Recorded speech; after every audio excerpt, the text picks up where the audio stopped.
But sometime after midnight, I woke up to the sound of a branch snapping just outside my bedroom window. I'm a really light sleeper, so I was 100% positive it was a branch snapping and not something else. I froze in place for a few tense seconds, listening. Eventually, I crept to the window, half hoping I wouldn't see anything.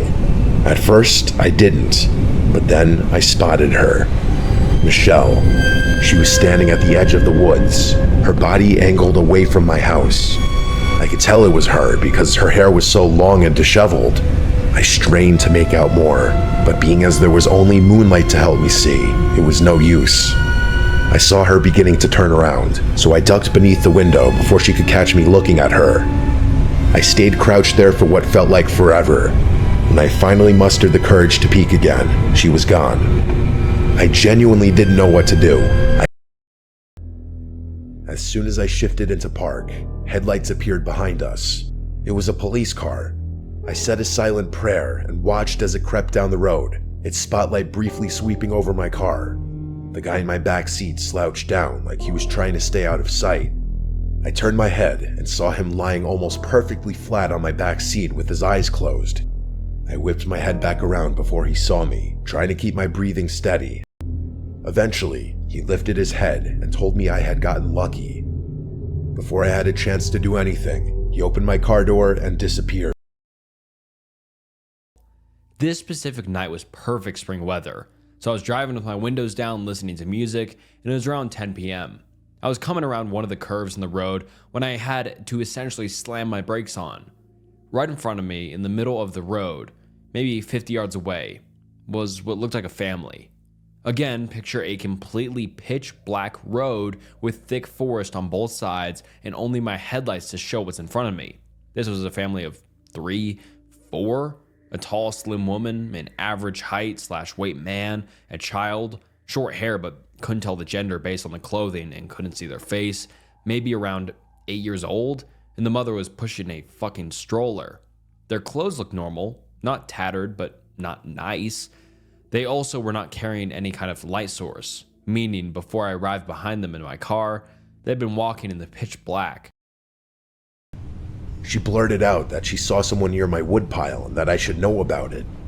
I was beyond confused, but her words were incredibly concerning, and that took precedence. I stepped out onto the porch, shining my flashlight into the rain, but I couldn't see anything but trees. I asked her if she was sure, and she nodded.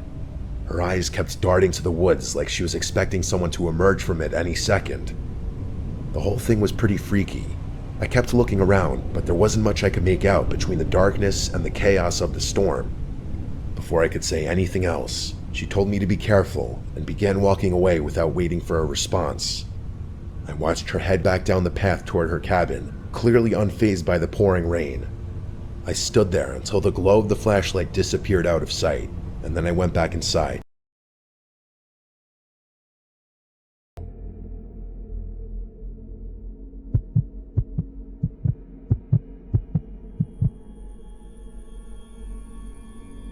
My name is Luke. My girlfriend Catherine and I met 3 years ago as freshmen in college. We go to Stanford, which has been my dream school since I was like 8. Neither of us are from California. Pretty far from it, actually. We're both from Ohio. Her from Cincinnati, and me just outside Columbus. I think that's a big reason we were so attracted to each other. I think people from similar areas are naturally drawn to each other for whatever reason. Stanford's not a huge school, but most of the student body is originally from California, so us being from the Midwest definitely differentiates us. One of the traditions we've created is how we split Christmas between our families. Catherine's popular amongst my relatives, so her presence is always appreciated and welcomed, damn near expected at this point. Since her house is just a 2-hour drive from mine, we decided early on to spend Christmas Eve with my family, who celebrates Christmas Eve night, and then drive through the night to her house for Christmas Day. Until I met her, I didn't realize that most families celebrate Christmas the day of, not the night before. Oddly enough, my favorite part of the holiday isn't Christmas Eve or Christmas Day though, it's that late night drive.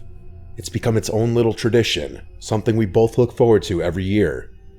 The first time we did it still remains one of my favorite memories with her.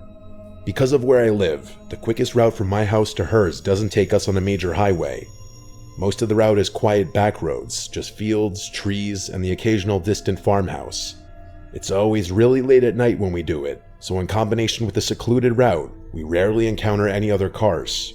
It feels like the world is asleep, and we have it all to ourselves. Don't laugh, but we always blast Juice WRLD during the drive. His music has been a shared obsession since we met. I know his music is a little cringy, but something about singing the lyrics together is really special. It's like we're in sync.